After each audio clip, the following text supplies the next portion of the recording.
Bonjour à tous, aujourd'hui nous recevons Olivier Babot, auteur d'une note pour la Fondation pour l'innovation politique.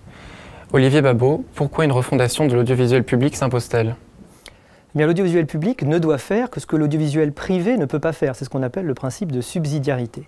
Or aujourd'hui, si on regarde les trois piliers de l'audiovisuel public, qui sont divertir, informer et cultiver, on peut dire qu'en 2016, personne n'a besoin de l'État pour être diverti. Il y a des chaînes privées qui le font extrêmement bien et à moindre coût.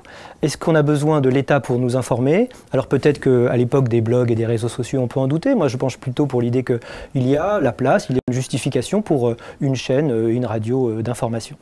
Et enfin, on a surtout besoin de l'État pour diffuser, pour dire ce qu'on pourrait appeler la culture plus difficile, peut-être la culture savante, sans idée de hiérarchie entre les cultures, mais entre des cultures populaires plus accessibles, qui se répandent plus facilement, et la culture que l'État, que Malraux d'ailleurs au départ voulait, ces créations culturelles que l'État voulait pouvoir diffuser.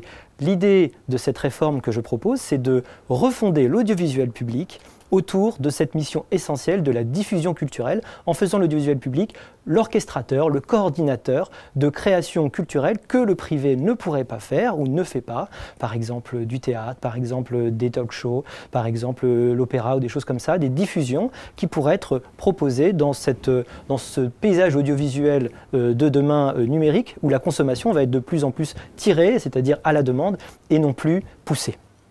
Alors très concrètement, comment ça peut se présenter? Je propose une privatisation de France 2, qui pourrait être une excellente chaîne, un petit peu comme TF1, pour dire dans l'idée du divertissement. Et puis sur la troisième chaîne, vous avez le remplacement de l'actuelle troisième chaîne par une chaîne, on pourrait dire culturelle, qui se coordonnerait avec France 5 et Arte.